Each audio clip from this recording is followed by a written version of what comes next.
서울의 한적한 주택가 골목길. 60대 중반의 김혜자 씨가 장바구니를 들고 걸어가고 있어요. 겉보기엔 그저 평범한 동네 아주머니 같죠. 하지만 오늘 혜자 씨에게 닥칠 일은 정말 아무도 상상하지 못했을 거예요. 혜자 씨는 이른 아침부터 시장에 다녀오는 길이었어요.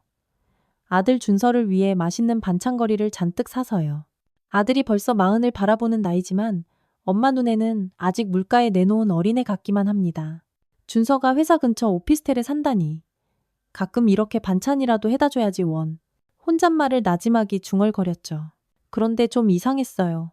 며느리인 오세아에게 전화를 해도 영 받지를 않더라고요. 결혼한 지 10년이 넘었는데 예전처럼 살갑게 연락하는 법도 없고요. 에휴, 요즘 젊은 애들이 다 그런가 보다. 혜자 씨는 그냥 그렇게 생각하고 넘겼어요.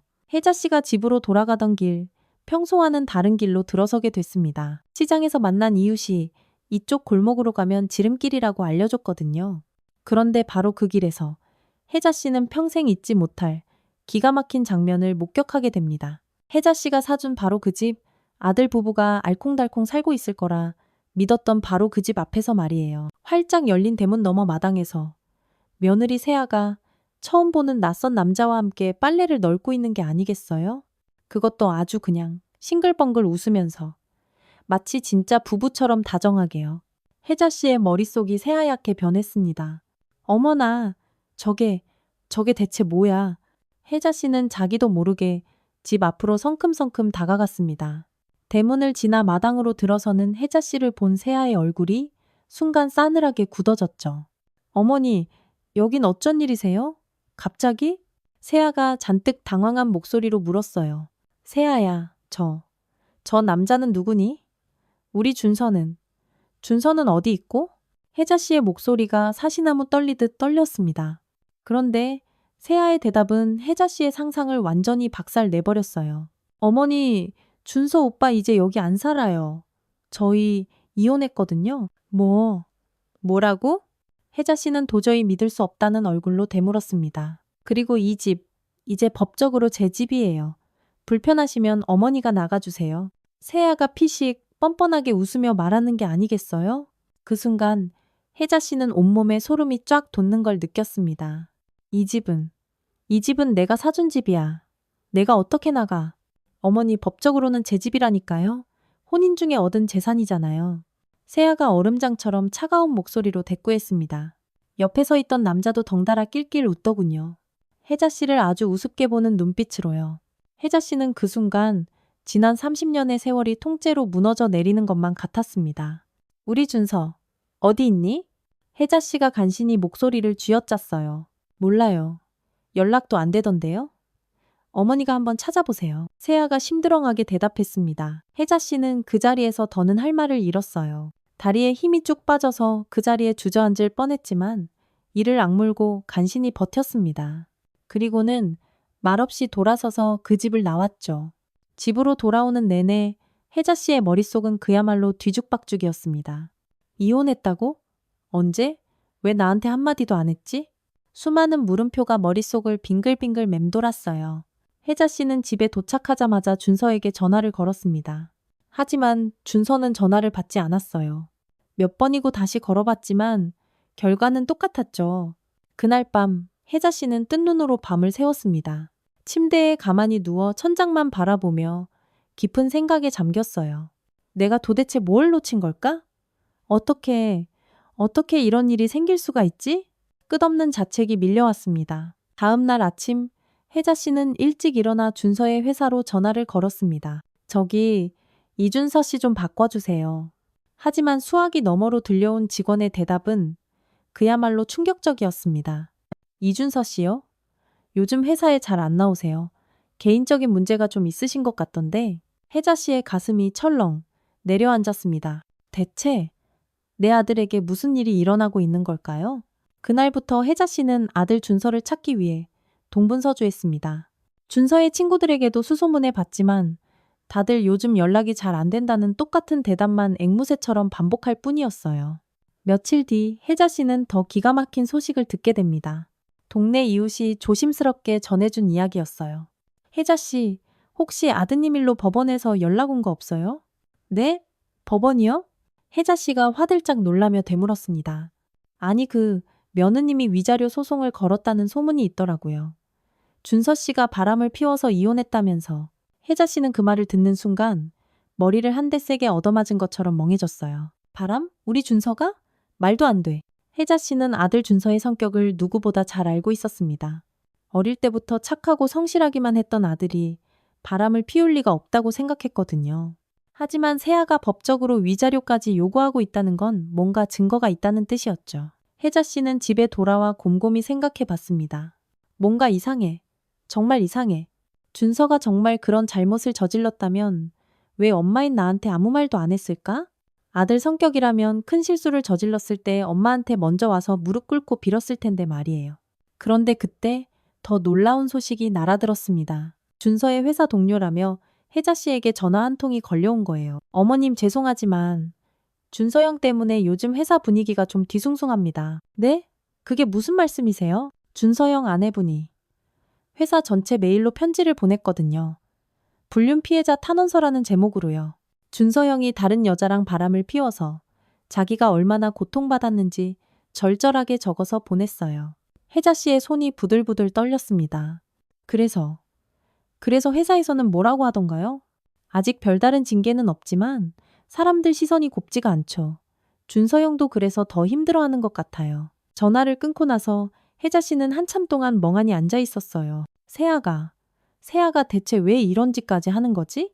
설마 정말로 우리 준서가. 하지만 혜자 씨의 마음 한구석에서는 뭔가 잘못됐다는 느낌이 계속해서 고개를 들었습니다. 모든 게 너무 일방적이었어요. 준서의 입장은 들어볼 새도 없이 오직 세아의 주장만으로 모든 상황이 흘러가고 있는 것 같았죠. 혜자 씨는 그날 밤 굳게 결심했습니다. 그래, 내가 직접 준서를 찾아서 모든 진실을 알아내야겠어. 그리고 며느리 오세아가 대체 무슨 짓을 꾸미고 있는 건지 내 눈으로 똑똑히 확인해야겠어. 다음 날, 혜자 씨는 준서가 다닌다는 회사 근처를 하염없이 돌아다녔습니다. 혹시나 마주칠까 싶어 회사 앞에서 몇 시간이고 기다려봤지만 준서는 코빼기도 보이지 않았어요. 회사 경비원에게 물어봐도 요즘 잘 안 나온다는 씁쓸한 대답만 들을 수 있었죠. 그러던 중 혜자 씨는 정말 우연히 준서의 대학 친구를 만나게 되었습니다. 근처 커피숍에서 마주쳤는데 그 친구의 표정이 무척이나 어두웠어요. 아주머니, 준서 형 지금 정말 힘들어하고 있어요. 혹시 우리 준서 어디 있는지 아니? 고시원에 살고 있어요. 회사 근처에 있는 낡은 고시원이요.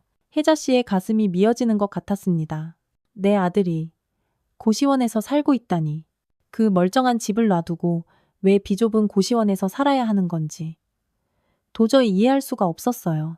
그런데 아주머니, 준서 형이 정말로 바람을 핀 게 맞아요? 저는 도저히 믿을 수가 없어서요. 나도 믿을 수 없어. 그런데 세아가 증거까지 있다고 하니 친구는 고개를 절레절레 저었습니다. 아무리 생각해도 이상해요. 준서 형 성격에. 절대 그럴 리가 없는데. 혜자 씨도 같은 생각이었습니다. 하지만 한 가지 확실한 건 아들이 지금 말로 다 못할 고통 속에 있다는 사실이었죠. 그리고 세아가 단순히 이혼만 하려는 게 아니라 아들의 인생을 송두리째 망가뜨리려 하고 있다는 것도요. 혜자 씨는 집에 돌아오자마자 세아에게 전화를 걸었습니다. 하지만 세아는 역시나 전화를 받지 않았어요. 문자를 보내도 감감무소식이었죠. 그날 밤 혜자 씨는 잠들기 전에 마음속으로 굳게 다짐했습니다. 내일 당장 준서를 찾아가야겠다. 그리고 무슨 일이 있었는지 하나부터 열까지 다 들어봐야겠어. 만약 아들이 정말 잘못한 일이 있다면 엄마로서 함께 해결해야 하고, 만약 억울한 누명을 쓴 거라면 절대로 가만두지 않을 거야. 하지만 혜자 씨는 아직 모르고 있었습니다.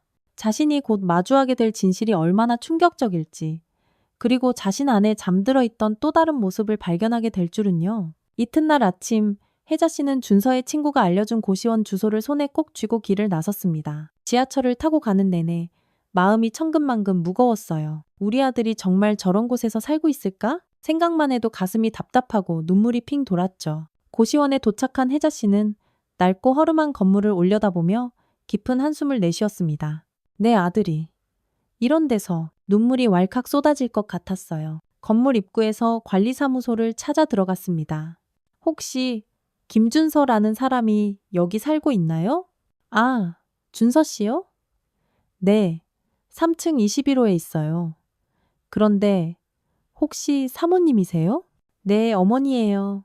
관리사무소 아저씨의 표정이 금세 안쓰럽게 변했습니다. 아이고, 그러시구나, 준서 씨. 요즘 많이 힘들어 보이던데.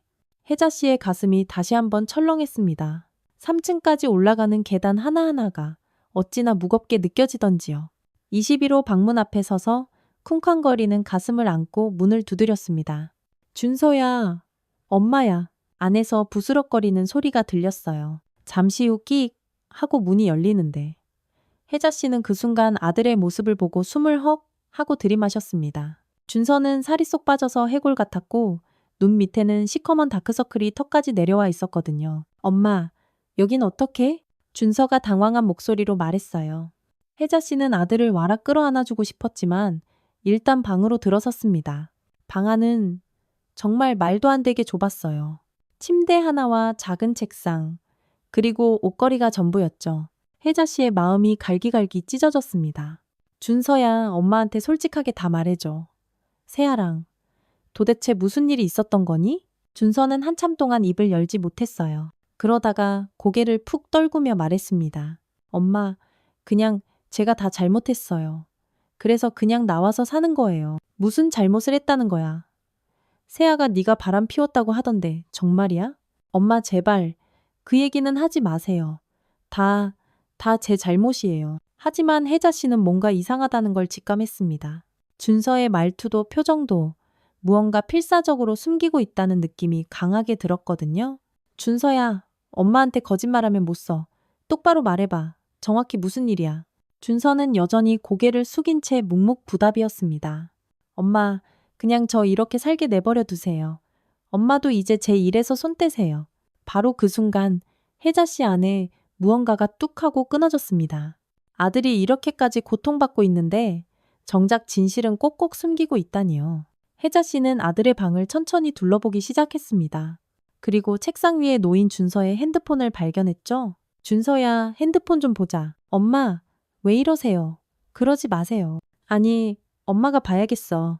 혜자 씨는 지금껏 한 번도 보인 적 없는 칼날처럼 단호한 목소리로 말했습니다. 준서도 엄마의 그런 모습은 처음 봤는지 어쩔 줄 몰라 하며 당황했어요. 핸드폰을 확인해 보니 헐, 기가 막힌 사실들이 고구마 줄기처럼 딸려 나왔습니다. 세아가 준서에게 보낸 협박성 문자들, 그리고 준서가 세아에게 애원하며 보낸 문자들을 보니 이건 완전히 다른 이야기였거든요.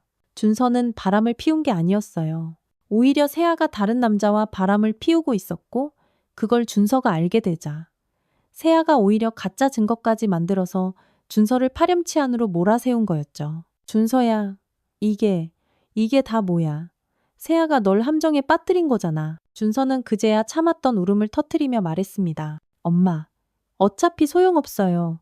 세아가 증거까지 다 만들어놨는데 내가 아무리 억울하다고 소리쳐도 누가 내 말을 믿어주겠어요?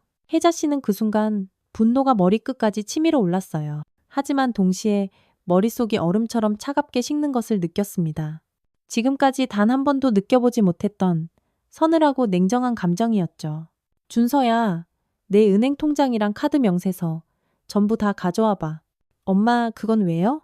가져와, 빨리. 혜자 씨는 준서의 모든 금융 거래 내역을 하나하나 꼼꼼하게 확인했습니다. 그리고 세아가 주장하는 불륜 날짜들과 대조해봤어요. 놀랍게도 세아가 준서가 바람을 폈다고 주장하는 바로 그 시간들에 준서는 회사에서 야근을 하거나 집에서 카드를 사용한 기록들이 고스란히 남아 있었거든요. 준서야, 이 증거들을 왜 법원에 제출하지 않았어? 엄마, 이미 늦었어요. 세아가. 제가 모든 걸 인정한다는 이혼 서류의 사인까지 받아갔어요. 뭐라고? 언제? 제가 정신적으로 멍한 상태에서 세아가 거의 협박하듯이 사인하라고 해서 혜자 씨는 그 순간 모든 퍼즐 조각이 맞춰지는 것을 느꼈습니다. 세아가 처음부터 아주 치밀하게 계획적으로 준서를 함정에 빠뜨린 거였어요. 그리고 집까지 홀랑 빼앗아 상간남과 살림을 차리고 위자료까지 뜯어내려 했던 거죠. 혜자 씨는 아들 준서를 똑바로 바라보며 말했습니다. 준서야, 이제부터는 엄마가 한다. 엄마, 뭘 한다는 거예요? 오세아가 우리 가족한테 한 짓 아주 똑같이 고스란히 되돌려줄 거야. 준서는 엄마의 목소리에서 지금껏 단 한 번도 들어보지 못했던 서늘한 기운을 느꼈어요. 평생을 착하고 순하기만 한 엄마라고 생각했는데 이런 모습은 정말 처음이었죠. 혜자 씨는 그날부터 며느리 세아에 대한 뒷조사를 시작했습니다. 그리고 자기 자신도 모르고 있던 능력들이 하나둘씩 깨어나는 것을 느꼈어요. 50년 넘게 살아오면서 쌓인 인생의 경험과 지혜, 그리고 아들을 지키려는 뜨거운 모성애가 합쳐지면서 무서운 힘을 발휘하기 시작한 거죠. 혜자 씨는 그날부터 본격적인 조사에 들어갔습니다. 먼저 동네 사람들을 통해 세아와 그 상간남 최태민의 최근 행적들을 샅샅이 파악하기 시작했어요. 그리고 정말 놀라운 사실들을 하나둘씩 알게 되었죠. 세아가 상간남 최태민과 함께 살기 시작한 것은 이미 1년도 더 전부터였다는 거예요. 그동안 아들 준서에게는 그냥 친구 집에서 가끔 지내는 거라고 둘러댔던 거죠. 동네 사람들도 뭔가 이상하다고 생각은 했지만 아이고, 남의 집 가정사에 끼어들기 뭐해서 그냥 넘어갔던 거였어요. 혜자 씨는 세아가 다니는 회사에 대해서도 알아봤습니다. 회사 근처에서 며칠간 잠복하며 지켜보니 아니나 다를까 세아가 최태민과 함께 출퇴근하는 모습을 똑똑히 목격할 수 있었어요. 심지어 회사 동료들 앞에서도 아주 자연스럽게 연인처럼 행동하고 있었죠. 어휴, 저렇게 뻔뻔할 수가. 혜자 씨는 혀를 내둘렀습니다. 하지만 혜자 씨는 단순히 분노만 하고 있지 않았어요. 차근차근 아주 냉정하게 계획을 세우기 시작했죠. 가장 먼저 해야 할 일은 세아가 살고 있는 집, 즉 혜자 씨가 피땀 흘려 사준 그 집을 되찾는 것이었어요. 혜자 씨는 곧장 법무법인을 찾아갔습니다. 변호사에게 자초지종을 설명하고 어떻게 해야 할지 조언을 구했죠. 어머님, 이 경우에는 명백히 사기나 강박에 의한 이혼이라고 볼 수 있습니다. 충분히 혼인 무효 소송을 진행할 수 있을 것 같아요. 그럼 집도 다시 되찾을 수 있는 건가요? 물론입니다. 게다가 며느님이 허위 사실을 유포해서 아드님의 명예를 훼손한 부분도 아주 큰 문제가 되죠. 혜자 씨는 변호사의 말을 듣고 계획을 더욱 확실히 굳혔어요. 하지만 법적인 절차만으로는 분이 풀리지 않았습니다. 세아가 지금까지 준서와 자신에게 준 그 끔찍한 정신적 고통에 대한 대가도 반드시 치르게 해야 한다고 생각했거든요. 혜자 씨는 먼저 세아가 살고 있는 집으로 찾아가 초인종을 눌렀습니다. 세아가 짜증스러운 얼굴로 나오자 혜자 씨는 아주 차분하게 말했어요. 세아야, 이제부터 나도 이 집에서 같이 살겠다. 네? 뭐라고요? 세아가 기가 막히다는 듯이 되물었어요. 내가 사준 집이니까 나도 여기서 살 권리가 있는 거 아니니?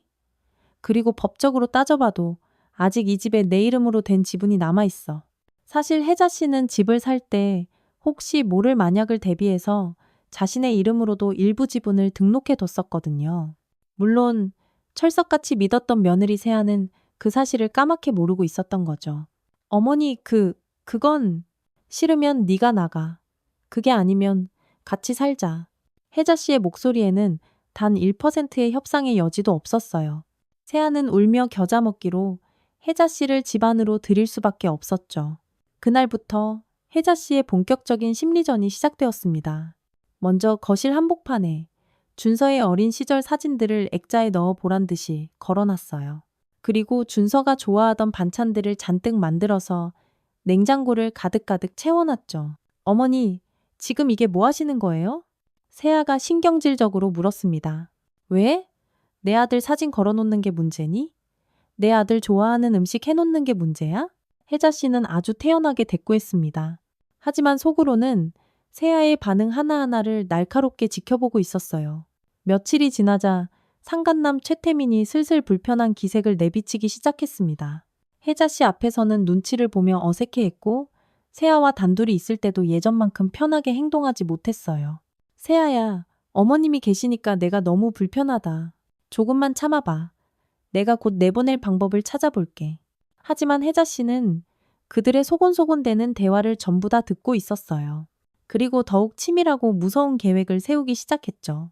혜자 씨는 매일 아침 누구보다 일찍 일어나서 집안을 쓸고 닦았습니다. 그리고 저녁에는 마치 아들 준서가 언제라도 돌아올 것처럼 정성스럽게 저녁상을 차렸어요. 어머니, 준서 오빠 안 온다니까요. 제발 그만 좀 하세요. 세아가 결국 참지 못하고 소리쳤습니다.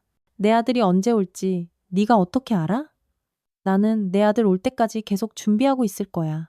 혜자 씨의 행동은 점점 더 대담하고 체계적으로 변해갔습니다. 세아와 최태민이 불편해서 미칠 만한 일들을 아주 의도적으로 하기 시작했거든요. 하지만 그 모든 행동들은 겉보기에는 시어머니로서 당연히 할 수 있는 일들이었죠. 세아는 점점 스트레스를 받아서 피가 마르는 것 같았어요. 집에서 마음 편히 쉴 수도 없고 최태민과 자유롭게 꽁냥거릴 수도 없었거든요. 게다가 혜자 씨의 서늘한 시선이 항상 자신들을 감시하고 있다는 느낌이 들어서 불안에 떨어야만 했죠. 세아야, 나 더 이상은 못 참겠어. 제발 어머님 좀 어떻게 해봐. 최태민이 결국 폭발하고 말았습니다. 나도 지금 방법을 찾고 있단 말이야. 조금만 더 참아줘. 하지만 혜자 씨는 그들이 무슨 짓을 하든 눈 하나 깜짝하지 않았어요. 오히려 시간이 갈수록 점점 더 당당해졌죠. 그리고 세아를 향한 진짜 복수는 이제부터가 시작이라는 것을 가엾은 세아는 아직 모르고 있었습니다. 며칠이 지나자 세아는 더 이상 참을 수 없다는 듯이 혜자 씨에게 삿대질을 하며 대들기 시작했어요. 어머니 이제 제발 좀 나가세요. 법적으로 이 집은 제 집이라고 몇 번을 말해요. 하지만 혜자 씨는 여전히 빙그레 웃으며 차분하게 말했습니다. 세아야, 내가 법무법인에 가서 똑똑히 확인해 봤는데 말이다. 이 집 지분의 30%는 아직도 내 이름으로 되어 있단다. 그러니까 나도 이 집에서 살 권리가 아주 당당하게 있다고 하더라. 세아의 얼굴이 새파랗게 질렸어요. 꿈에도 몰랐던 사실이었죠. 그리고 세아야, 네가 우리 준서한테 무슨 짓을 했는지 이제 하나씩 다 밝혀지고 있단다. 혜자 씨가 얼음장처럼 냉정하게 말했습니다. 무슨 말씀이세요? 네가 불륜 증거라고 조작했던 것들 말이야. 네가 포토샵으로 만든 가짜 사진들, 네가 꾸며낸 가짜 문자 메시지들. 그거 전부 다 들통났어. 세아가 당황해서 말을 더듬거렸어요. 그런 거 아니에요. 아니긴 뭐가 아니야. 네가 준서 핸드폰 몰래 가져가서 다른 여자한테 작업 문자를 보낸 것도 내가 다 알고 있어. 그 여자 네가 돈 주고 시킨 알바생이잖아. 혜자 씨는 지난 며칠간 밤을 새워가며 철저하게 조사한 결과를 바탕으로 말하고 있었어요. 세아가 준서를 함정에 빠뜨리기 위해 사용했던 더럽고 치사한 수법들을 하나하나 다 파헤쳐낸 거죠. 세아는 점점 더 다급해졌습니다. 어머니, 증거 있어요? 증거 있으면 내놔 보세요. 있지. 아주 차고 넘치지. 혜자 씨가 가방에서 서류 뭉치를 툭 꺼냈어요. 네가 그 여자한테 돈 보낸 은행 이체 내역서, 네가 준서 핸드폰으로 조작한 문자들의 원본 파일, 그리고 네가 저기 저 최태민이라는 작자랑 호텔 들락날락하며 불륜 저지른 사진들까지 여기 다 있단다. 세아의 얼굴이 백지장처럼 하얗게 변했습니다. 어떡해? 세아야, 내가 그냥 집에서 빈둥거리면서 드라마나 보는 할머니인 줄 알았지? 이 엄마도 젊었을 때는 사회생활이란 걸 했단다. 그것도 꽤 오래. 혜자 씨가 차분하게 말했습니다. 사실 혜자 씨는 젊은 시절 보험회사에서 보험사기 조사원으로 일했었거든요. 온갖 사기꾼들을 잡아내던 그때의 경험과 노하우가 지금 이 순간 엄청난 도움이 되고 있었어요. 그리고 세아야, 네가 회사에서 공금을 빼돌린 것도 내가 알고 있단다. 그건 아니에요. 세아가 비명을 지르듯 소리쳤습니다. 아니긴 뭐가 아니야. 너 회사 법인카드로 최태민이랑 데이트하면서 밥 사 먹고 호텔비 결제한 거, 그 영수증 내가 다 가지고 있어. 이건 엄연한 업무상 횡령이란다.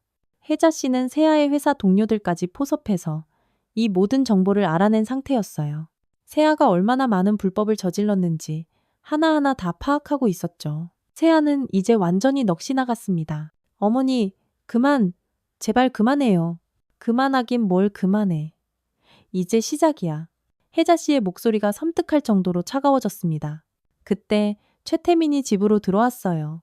집안의 살벌한 분위기를 보고 대충 무슨 일인지 알 것 같다는 표정을 지었죠. 어이쿠, 최서방도 왔네. 마침 잘 됐어. 혜자 씨가 최태민을 싸늘하게 쳐다보며 말했습니다. 최서방도 우리 세아 계획에 동참한 공범이니까 같이 책임져야지.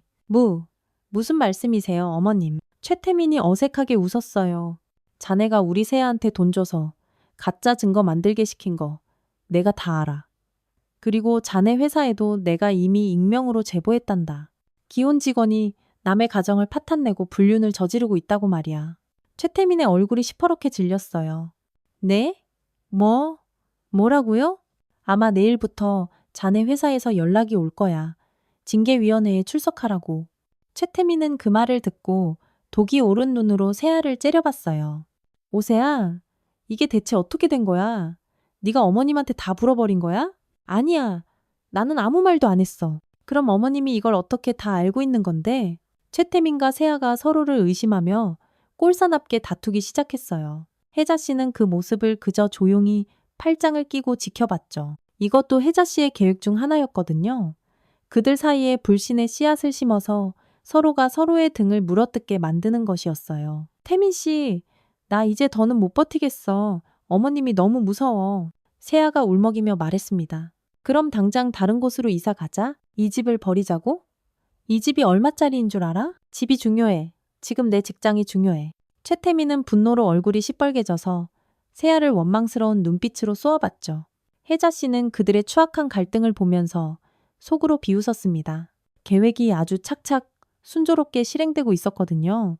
세아가 지금까지 욕심으로 쌓아올린 모든 것들이 하나씩 와르르 무너져 내리기 시작하는 순간이었습니다. 세아야, 아직 늦지 않았다. 지금이라도 우리 준서한테 무릎 꿇고 사과하고 이 집에서 조용히 나가면 나도 이쯤에서 끝내줄게. 하지만 세아는 도끼 어린 눈으로 고개를 저었어요. 싫어요. 안 나가요. 이 집은 내 집이에요. 그래? 그럼 어디 끝까지 한번 해보자. 혜자 씨의 눈빛이 싸늘하게 빛났습니다. 혜자 씨는 이제 진짜 본격적인 공격을 시작할 준비가 되어 있었어요. 그날 밤 최태민은 결국 짐을 싸서 집을 나가버렸습니다. 세아야, 나는 더는 못하겠다. 어머님 문제 다 해결되면 그때 연락해. 라는 비겁한 말을 남기고서 말이에요. 소연은 하루아침에 혼자 덩그러니 남겨진 상황에서 완전히 패닉 상태가 되었어요. 믿었던 최태민마저 자신을 버리고 떠났다는 사실에 엄청난 충격을 받았죠. 태민 씨, 가지마. 나 혼자 어떻게 하라고. 세아가 울면서 최태민을 붙잡으려 했지만 최태민은 매몰차게 그 손을 뿌리치고 나가버렸어요. 혜자 씨는 그 모습을 차갑게 지켜보면서도 단 한 톨의 동정심도 느끼지 않았습니다. 세아야, 이제 네가 우리 준서에게 줬던 그 지독한 외로움과 절망감을 너도 똑같이 한번 느껴보렴. 다음 날부터 혜자 씨의 본격적인 공격이 융단 폭격처럼 시작되었어요. 먼저 세아의 직장에 익명으로 제보 전화를 걸었습니다. 거기 오세아라는 직원이 있죠? 그 사람이 지금 회사 공금을 횡령하고 있습니다. 법인카드로 개인적인 용도에 사용한 내역들이 수두룩할 거예요. 한번 조사해 보세요. 며칠 후 세아는 회사에서 호출을 받았습니다. 감사팀에서 본격적인 조사를 시작한 거죠. 세아는 집에 돌아오자마자 혜자 씨에게 악을 쓰며 소리쳤습니다. 어머니가 우리 회사에 신고한 거죠, 그렇죠? 신고? 무슨 신고?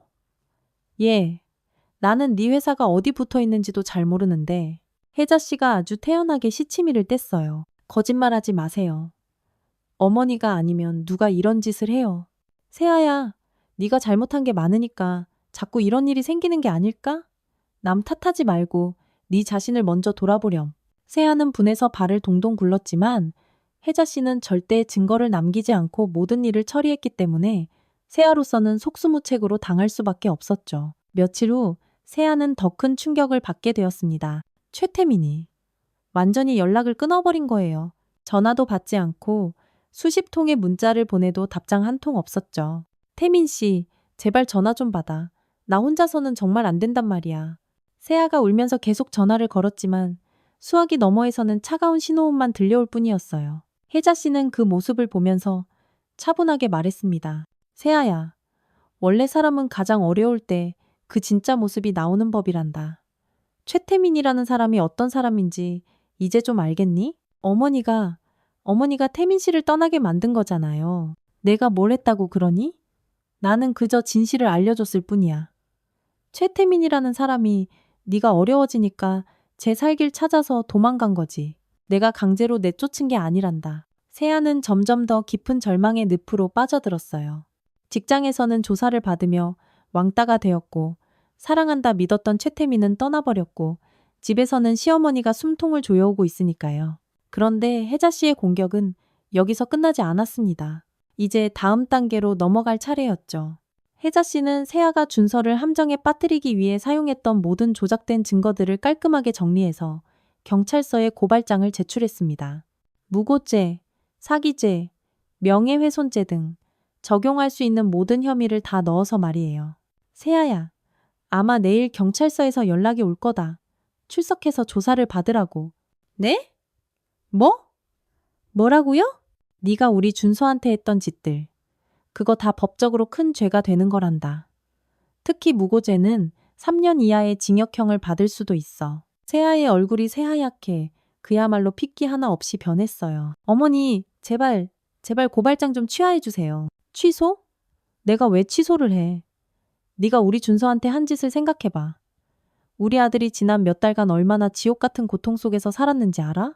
혜자 씨의 목소리는 여전히 얼음장처럼 차가웠어요. 어머니, 제가 다 잘못했어요.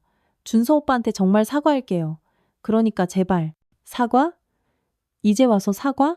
혜자 씨가 기가 막히다는 듯이 비웃었어요. 세아야, 네가 우리 아들 고시원으로 내쫓고 직장에 헛소문 퍼뜨리고 위자료까지 뜯어내려고 할 때는 언제고?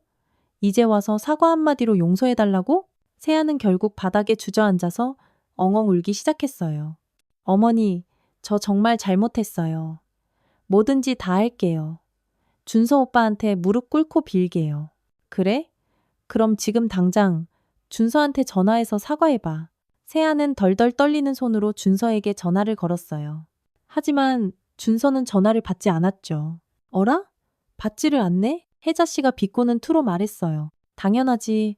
네가 그토록 사람을 못 살게 굴었는데 어떤 미친놈이 네 전화를 받겠니? 세아는 계속 울면서 어머니 제발 도와주세요 라고 빌었지만 혜자 씨는 눈 하나 깜짝하지 않았어요. 세아야, 아직 시작도 안 했어.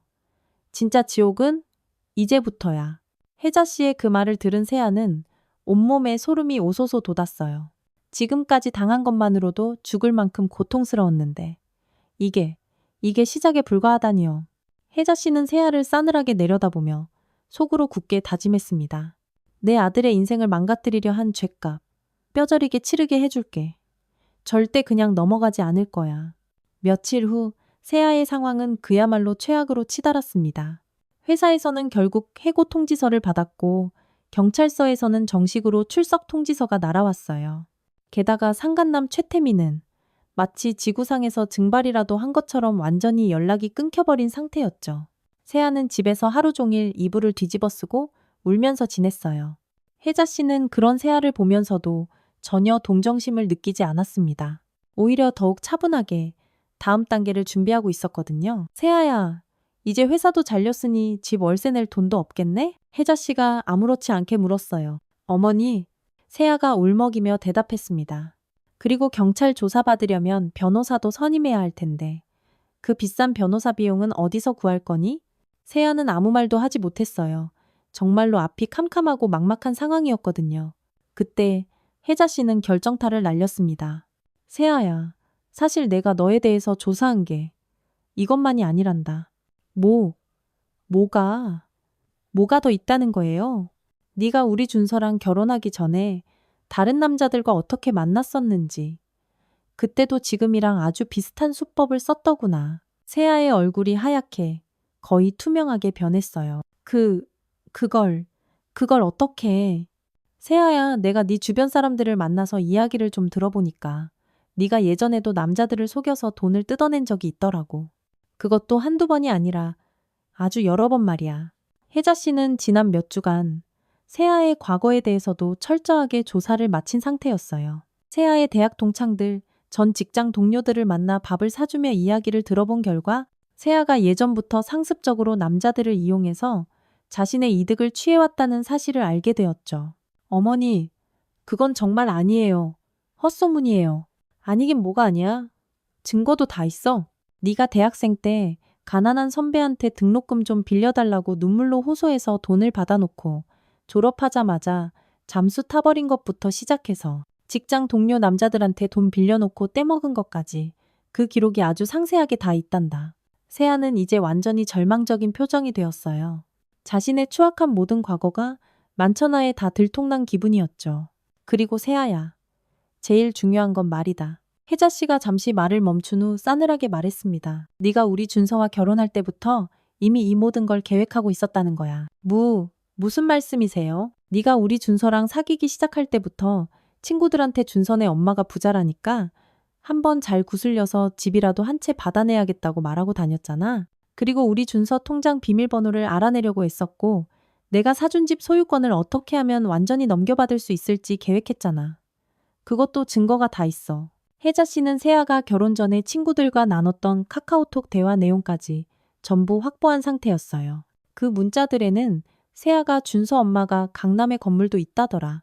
저 순진한 아들내미를 잘 구워 삶아서 한몫 단단히 챙겨야지라는 끔찍한 내용이 적혀 있었거든요. 세아는 이제 완전히 무너져 내렸습니다.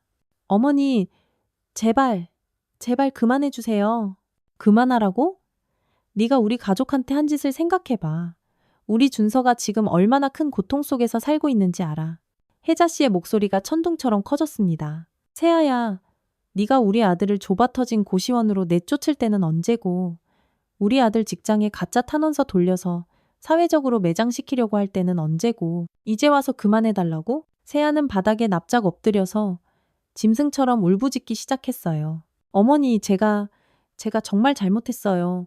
뭐든지 다 할게요. 제발 용서해 주세요. 그때 혜자 씨는 세아에게 천천히 다가가서 귓가에 얼음처럼 차가운 목소리로 속삭였습니다. 세아야, 네가 우리 아들에게 줬던 그 끔찍한 고통. 이제 네가 똑같이, 아니 그보다 더 처절하게 느껴봐야 해. 세아는 그 순간 온몸이 발작적으로 떨렸어요. 공포 때문이었죠. 혜자 씨의 눈빛에서 지금껏 단 한 번도 느껴보지 못했던 지옥의 악귀 같은 무서운 기운을 느꼈거든요. 어머니, 제발, 저 이제 정말 못 견디겠어요. 세아가 거의 실신할 듯 떨리는 목소리로 말했어요. 그런데 바로 그 순간 세아의 몸에서 이상하고 지독한 냄새가 나기 시작했어요. 지린내. 바로 소변 냄새였죠. 세아가 극도의 공포와 스트레스로 인해 그만 실금을 해버린 거였어요. 혜자 씨는 그 추한 모습을 가만히 내려다보며 마침내 만족스러운 표정을 지었습니다. 세아야, 이제야 네가 우리 아들에게 줬던 그 굴욕감을 아주 조금이나마 이해하게 되겠구나. 세아는 자신의 꼴을 깨닫고 더욱 큰 절망감에 빠졌어요. 바닥에 쪼그리고 앉아서 온몸을 사시나무 떨듯 떨면서 그저 서럽게 울기만 했죠. 세아야, 내가 지키려던 건 이 집이 아니야. 내 아들이야. 이제 내 발로 이 집에서 나가. 그리고 두 번 다시 우리 가족 앞에 나타나지 마. 혜자 씨의 마지막 통첩이었습니다. 세아는 그 말을 듣고 자신이 완전히 처참하게 패배했다는 것을 깨달았습니다. 다음 날 아침, 세아는 쥐 죽은 듯이 조용히 짐을 싸서 집을 떠났습니다. 그 어떤 변명도 마지막 인사도 하지 않고 그냥 그렇게 조용히 사라져버렸어요. 혜자 씨는 창문 너머로 세아가 힘없이 걸어가는 모습을 지켜봤죠. 세아의 뒷모습에서는 모든 것을 잃은 패배자의 모습이 역력히 보였습니다. 어깨는 축 늘어져 있었고 걸음걸이도 천근만근 무거워 보였죠. 혜자 씨는 그 모습을 보면서도 전혀 동정심을 느끼지 않았습니다. 자업자득이야. 혜자 씨가 혼자 나지막이 중얼거렸어요. 세아가 떠난 후 혜자 씨는 집안을 깨끗하게 정리하기 시작했습니다. 세아와 최태민의 더러운 흔적들을 하나하나 정성스럽게 지워나갔어요. 그들이 사용했던 물건들은 모조리 쓰레기 봉투에 담아버렸고 방 안 구석구석을 소독하듯 깨끗하게 청소했죠. 그리고 아들 준서에게 전화를 걸었습니다. 준서야, 이제 집으로 돌아와. 엄마, 무슨 일이에요? 세아, 나갔어. 이제 여긴 다시 우리 집이야. 그러니까 돌아와, 아들. 준서는 잠시 동안 말이 없었어요. 그러다가 아주 조심스럽게 물었습니다. 엄마, 정말 괜찮으신 거예요? 괜찮아. 엄마가 전부 다 해결했어. 준서는 그날 저녁 집으로 돌아왔습니다. 몇 달 만에 다시 바른 집이었지만 예전과는 분위기가 완전히 달랐어요. 세아의 흔적은 그 어디에도 남아있지 않았고 집안은 엄마의 손길로 따뜻하고 깨끗하게 정리되어 있었죠. 엄마, 준서가 혜자 씨를 보며 목이 맨 목소리로 불렀어요. 그래, 내 아들. 엄마가 다 해결했다. 이제 아무 걱정하지 마. 혜자 씨는 준서를 꼭 안아주었습니다. 그리고 자신도 모르게 눈물이 주르륵 흘렀어요. 안도의 눈물, 그리고 기쁨의 눈물이었습니다. 엄마, 고생 많으셨어요. 고생은 무슨, 엄마가 내 아들 지키는 건 당연한 거야. 그날 밤 혜자 씨와 준서는 정말 오랜만에 마주 앉아 함께 저녁을 먹었습니다. 혜자 씨가 정성껏 준비한 준서가 좋아하는 음식들이 가득한 밥상이었어요. 준서야, 회사는 어떻게 되었니? 엄마 덕분에 오해가 다 풀렸어요. 세아가 거짓 탄원서를 보낸 것도 다 밝혀졌고, 제가 억울한 피해자라는 것도 회사 사람들이 다 알게 됐어요. 아이고, 다행이구나. 정말 다행이야. 엄마, 근데 엄마가 어떻게 이 모든 걸 다 해결하신 거예요? 혜자 씨는 잠시 생각에 잠겼다가 옅은 미소를 지으며 대답했습니다. 진우야, 이 엄마도 젊었을 때는 꽤 잘 나가는 커리어 우먼이었단다. 그때 배운 것들이 지금 조금 도움이 된 것 같아. 엄마가 이렇게 대단한 분인 줄 저는 정말 몰랐어요. 대단하긴 뭐가 대단해. 그냥 내 새끼 지키고 싶었을 뿐이지. 식사를 마친 후 혜자 씨는 설거지를 하면서 지난 몇 개월간의 일들을 조용히 되돌아봤어요. 정말 자기 자신도 놀라웠습니다. 평생을 그저 조용하고 순한 어머니로만 살아왔는데 자신이 이런 엄청난 일을 해낼 수 있었다니 말이에요. 하지만 단 한순간도 후회는 없었습니다. 오히려 가슴 벅차게 뿌듯했어요. 내 아들을, 내 가정을 내 손으로 지켜냈으니까요. 엄마, 이제 세아는 어떻게 될까요? 준서가 조심스럽게 물었어요. 그건 이제 세아 자신의 몫이야. 우리는 더 이상 그 아이 인생에 신경 쓰지 말자. 준서는 조용히 고개를 끄덕였습니다. 그리고 혜자 씨를 보며 다시 한번 굳게 다짐하듯 말했어요. 엄마, 저 이제 다시 열심히 살아볼게요. 그래, 우리 아들. 그렇게 해야지. 엄마가 언제나 네 편이 되어줄게. 그날 밤 혜자 씨는 따뜻한 침대에 누워 천장을 바라봤어요. 마음이 더없이 평온했습니다.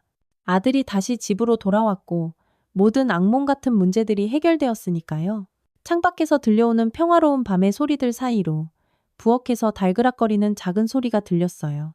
아들 준서가 늦은 밤에 물을 마시러 나온 소리였죠. 혜자 씨는 그 소리를 들으며 행복한 미소를 지었습니다. 그래, 내가 지킨 건 결국 이 평범하고 소중한 우리 가족이었구나. 며칠 후 혜자 씨는 다시 시장에 장을 보러 나갔습니다. 예전처럼 너무나도 평범한 일상으로 돌아간 거죠. 동네 사람들이 반갑게 인사를 건넸어요. 어머, 혜자 씨, 아드님 집에 다시 돌아왔다면서요? 네, 그래요. 호호. 아이고, 잘 됐네. 가족은 역시 다 함께 있어야지. 혜자 씨는 가볍게 웃으며 대답했습니다. 하지만 속으로는 조용히 다짐하고 있었어요. 다시는 그 누구도 내 가족을 건드리지 못하게 할 거야. 만약 또 그런 일이 생긴다면 언제든지 나는 다시 싸울 준비가 되어 있어. 집으로 돌아가는 길, 혜자 씨는 장바구니를 들고 걸으면서 생각했습니다. 이 평범한 하루하루가 얼마나 소중한 것인지, 그리고 내 소중한 가족을 지키기 위해서는 때로는 누구보다 강해져야만 한다는 것을 온몸으로 깨달았어요. 저녁 무렵 혜자 씨는 부엌에서 아들 준서가 좋아하는 된장찌개를 보글보글 끓였습니다. 밥 짓는 소리, 국 끓는 소리, 그리고 현관문이 열리고 아들이 돌아오는 소리까지. 그 모든 것이 평범하지만 너무나도 소중한 일상의 소리들이었어요. 엄마, 저 왔어요. 우리 아들 왔어? 얼른 손 씻고 와, 밥 먹자. 그렇게 혜자 씨의 집에는 다시 따뜻하고 평화로운 일상이 찾아왔습니다. 며느리 세아의 흔적은 먼지 한 톨 없이 완전히 사라져 있었고, 그 자리에는 오직 따뜻한 가족의 사랑과 웃음소리만이 가득 흘러가고 있었어요. 혜자 씨는 그 모든 것을 지켜내기 위해 싸웠고, 마침내 승리했습니다.